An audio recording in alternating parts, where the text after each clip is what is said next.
दोपहर का मौसम बड़ा सुहाना लगे, वाह एक शाम चुरा लूं अगर बुरा ना लगे। वाह भाई वाह। आप सबको मेरा प्रणाम, मेरा अभिवादन। मैं हूं उत्कर्ष तिवारी। ना तारीफों के लायक ना शोहरत का हकदार हूं, कि ना तारीफों के लायक ना शोहरत का हकदार हूं। सारी बिजलियां उसकी है, मैं तो केवल तार हूं। जय जय जय जय, क्या बात है उत्कर्ष, बहुत अच्छा।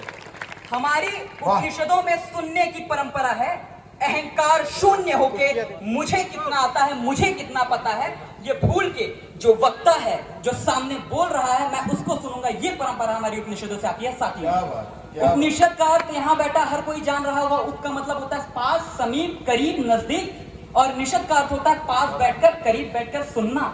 यही तो हमारी उपनिषद है और यही हमारी परंपरा है। बहुत अच्छे उत्कर्ष, वाह। और मुझे पता है कि अगर मैं इस मंच से बोल रहा हूँ, आप सभी के सम्मुख बोल रहा हूँ, तो आप सभी लोग सुन रहे हैं, आप जैसे जो लोग बैठे हैं वो सुन रहे हैं, पूरी दुनिया सुन रही है, पूरा YouTube के माध्यम से लोग सुनेंगे, पूरी दुनिया सुनेगी। पूरी दुनिया से मैं आपका परिचय देना चाहता हूँ, अपना परिचय देना चाहता हूँ। मैं कहना चाहता हूँ पूरी दुनिया से कि देखो हमारी ओर, कि देखो हमारी ओर, हम वही हैं जो बाण भेद के धरती से धारा निकाल दिया।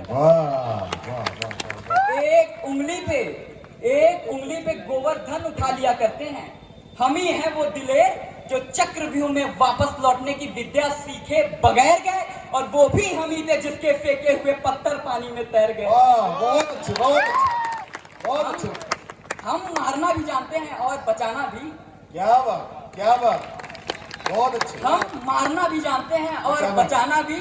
हमने दुश्मन के लिए फाइटर जेट बनाई, संगीन बनाई, और जब जिंदगी की सांस टूटने लगी तो हम ही ने वैक्सीन बनाई। वाह, जिंदाबाद, बहुत अच्छे।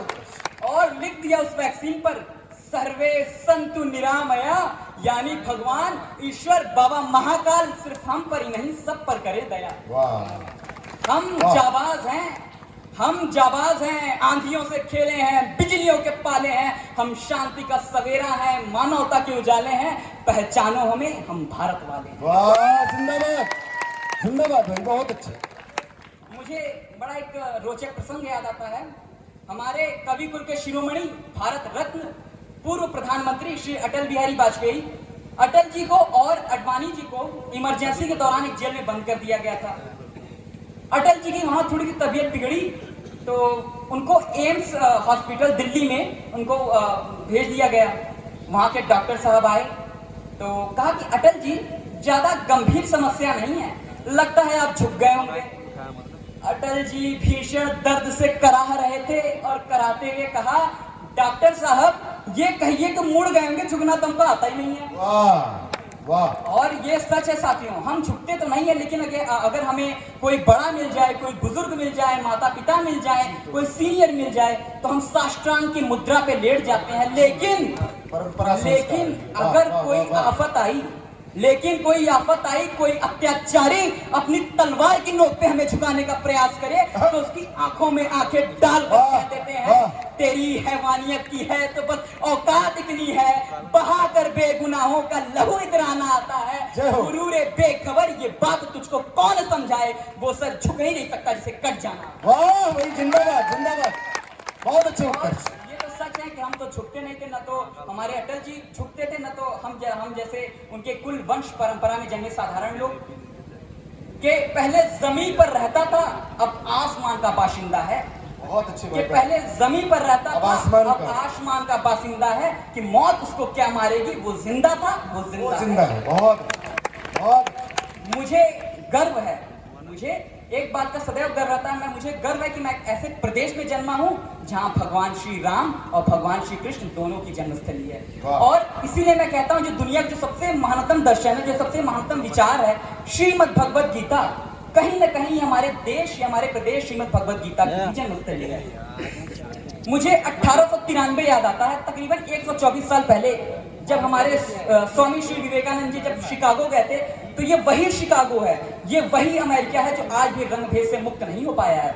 तो सोचिए उस वक्त क्या रही होगी जब विवेकानंद जी जब शिकागो गए थे, तो सोचिए उस वक्त एक आदमी जो गुलाम देश का भारतीय, एक पत्तलित देश का भारतीय उनकी नजरों में, वो जब गया था तो वहां क्या हुआ, विवेकानंद जी वहां के प्रेसिडेंट साहब से कहे कि भाई प्रेसिडेंट साहब, यहाँ की सबसे बड़ी पुस्तकालय कौन सी है, वो पुस्तकालय आप बता दीजिए। प्रेसिडेंट साहब कहे कि हमारे शिकागो में सबसे बड़ी पुस्तकालय है।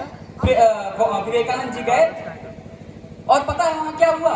जो लाइब्रेरियन का इंचार्ज था, जो लाइब्रेरियन था, वो उनको क्रोधित करने के लिए, उनको शांति को भंग करने के लिए, उनको क्रोधित करने के लिए क्या किया उसने? सारी जो धर्म की किताबें होती हैं वो सब एक के ऊपर एक सजा दी। सबसे ऊपर क्या रखा? बाइबल, और सबसे नीचे श्रीमद् भगवत गीता। विवेकानंद जी आए और उनको गुस्सा दिलाने के लिए वो इंचार्ज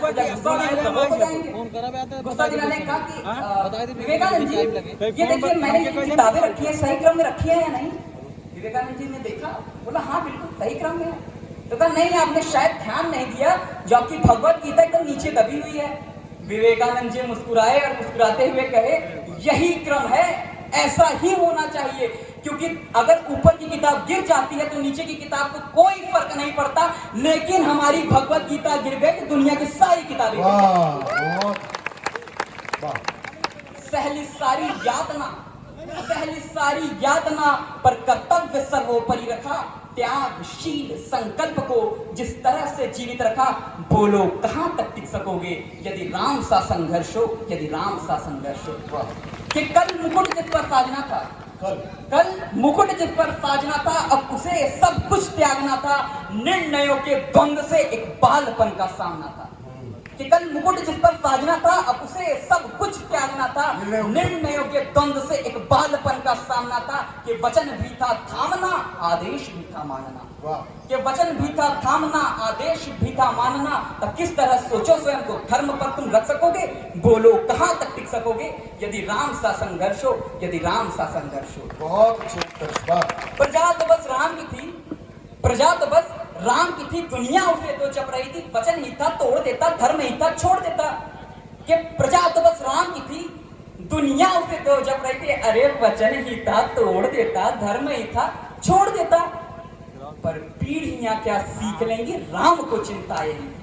पर पीढ़ियां क्या सीख लेंगी, राम को चिंता यही थी। हो छिन रहा एक क्षण में सब कुछ। आप अभी राजा है, राजा से रंग हो जाएंगे, भिखारी हो जाएंगे, आपको स्वयं एहसास नहीं होगा, क्योंकि सृष्टि 2 मिनट नहीं लगती पलटने में। वो छिन रहा एक क्षण में सब कुछ। सोचो एक क्षण क्या करोगे, बोलो कहां तक टिक सकोगे यदि राम सा संघर्ष हो, यदि राम सा संघर्ष हो। केवट न जाने क्या किया, अरे केवट न जाने क्या किया, सौभाग्य जो उसको मिला था, राम से ही तारने को राम से ही लड़ गया था। केवट न जाने क्या किया, सौभाग्य जो उसको मिला था, राम से ही तारने को राम से ही लड़ गया था। कुलवंश उसके तर रहे, तब राम अर्पण कर रहे, तब राम अर्पण कर रहे। जब सब कुछ हो बिखरा हुआ, जब सब कुछ हो बिखरा हुआ, तो इतने सहज कब तक रह सकोगे? बोलो कहां तक टिक सकोगे यदि राम सा संघर्ष हो, यदि राम सा संघर्ष हो। बहुत तो साथियों, ये जरूरी है कि हम अपने इतिहास को जानें, अपने भगवत गीता को पढ़ें और अपने सही नायक का चयन करें, क्योंकि हमें गलत नायक देने की कोशिश तो सदियों से की जा रही है। अब ताजमहल की बात निकल पड़ी है कि ताजमहल, मैं आप लोगों में से कितनों को पता हो, कितनों को नहीं पता हो, मैं बताना चाहता हूं आपको। ताजमहल का जब निर्माण हो रहा था 17वीं शताब्दी में, उस वक्त 35 लाख लोग भुखमरी का शिकार हो गए थे। भुखमरी के कारण अपना दम तोड़ चुके थे, और उस वक्त का एक राजा, एक नायाब बादशाह, एक शहंशाह उस वक्त के 9 करोड़ रुपए को एक मकबरे में खर्च कर देता है। एक तरफ हमने विक्रमादित्य जैसे राजाओं को भी देखा, और एक तरफ इन जैसे चोर डकैत लुच्चों को भी देखा। ये भी हमारी बदकिस्मती है। और ठीक है भाई, 9 करोड़ रुपया लगाया, आपने मकबरा बनवाया, और आपने कह दिया कि ये मोहब्बत की निशानी है। अरे वाह, ये मोहब्बत की निशानी है। ये चमनसार, ये जमुना का किनारा, ये महल, ये मुनक्कश दरो दीवार, ये ताक, एक शहंशाह ने दौलत का सहारा लेकर हम गरीबों की मोहब्बत की उड़ाई है मजाक। ये मोहब्बत की निशानी है। मोहब्बत की निशानी देखना है तो हमारा चित्तौड़ देखिए, जहां हमारी माँ रानी पद्मिनी अपने पति राजा रतन सिंह के वियोग में जलती हुई चिता में कूद के अपनी जान दे दी, लेकिन अलाउद्दीन खिलजी को अपने आंचल का तार तक नहीं छूने दिया। ये मोहब्बत की निशानी नहीं है। बहुत अच्छी। और अगर मोहब्बत की निशानी देखना तो वो पुल देखिए, जहां हमारे आराध्य प्रभु श्री राम अपनी प्राणप्रिय माँ सीता को खोजने के लिए समुद्र के सीने पे बांध दिया। वो मोहब्बत की निशानी नहीं है।